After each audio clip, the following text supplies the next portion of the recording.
Mais avant d'aller plus loin, il convient de mettre des mots sur l'utopie raciste. Je voudrais prendre le temps de la saisir pour ce qu'elle est véritablement et pour éviter de tomber dans un paternalisme condescendant qui consiste à penser que l'électeur du RN se tromperait de colère.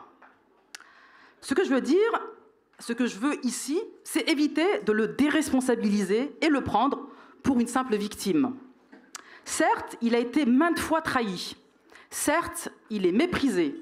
Certes, il est abandonné par la morgue de la gauche caviar et institutionnelle, mais le suprémacisme blanc n'est pas la seule option qui s'offre à lui. Aussi,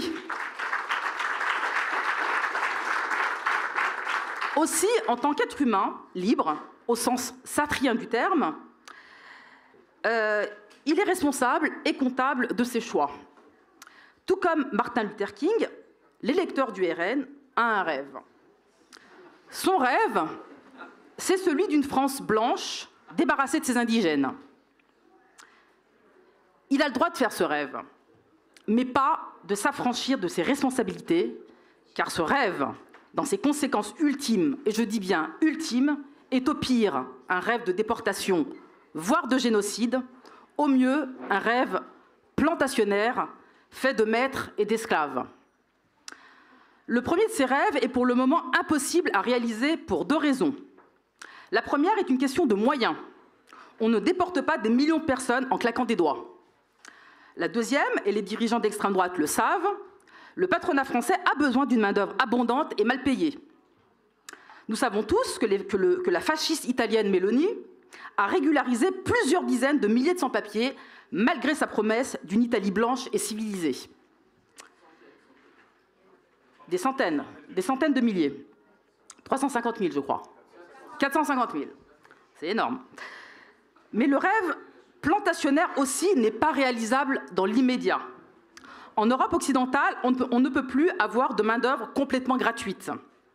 Mais entre ces deux rêves irréalisables, la déportation ou la plantation, le compromis réaliste, ce sera une société de ségrégation raciale, autrement dit, une société d'apartheid. C'est-à-dire un monde où non seulement une partie la plus exploitée du prolétariat sera entassée dans des réserves, mais où elle subira encore plus intensément l'arbitraire du pouvoir, où le système carcéral et la destruction physique des surnuméraires deviendront une menace du quotidien. Lorsque l'innocent électeur du RN vote, c'est ce projet qu'il plébiscite. C'est un acte de guerre, et il faut le nommer pour ce qu'il est. Un acte de guerre contre un dissemblable du point de vue racial, mais un semblable du point de vue de la classe. Jamais une élection n'aura à ce point démontré le caractère indissociable de la race et de la classe. Les petits blancs qui ont voté extrême droite, tout comme les indigènes qui ont voté FI, ont exprimé à la fois un vote de race et de classe dans le même temps. Je disais dans mon livre « Beauf et barbare » que la classe était une modalité de la race et que la race était une modalité de la classe. Ces élections en ont été la démonstration. Une partie non négligeable des petits blancs, 10 millions, déclassés, paupérisés, ont exprimé leur ressentiment par un choix suprémaciste, raciste, avec lequel ils espèrent préserver un statut supérieur dans la hiérarchie raciale, avec les privilèges qui sont réputés aller avec. Je dis réputés parce qu'ils en ont plus pour longtemps. Quant aux indigènes, plus pauvres tendanciellement que les petits blancs, ils ont exprimé un vote dominé par des affects de race également. Arrachés par une partie non négligeable d'entre eux à l'abstention endémique, ils ont répondu à une promesse de justice et d'égalité raciale. Nous avons donc deux segments du prolétariat français qui, à partir d'une position de classe, font des choix diamétralement opposés de par leurs conditions de race.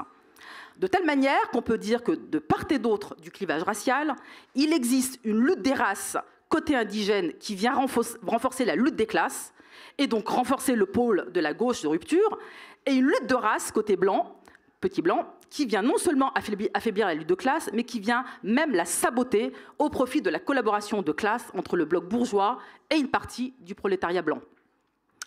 Il faut le dire une bonne fois pour toutes, négliger le rôle de la race dans le contrat social, c'est se priver des moyens de combattre l'état racial qui empêche l'unité de la classe ouvrière et la possibilité révolutionnaire dont elle est la condition de réalisation.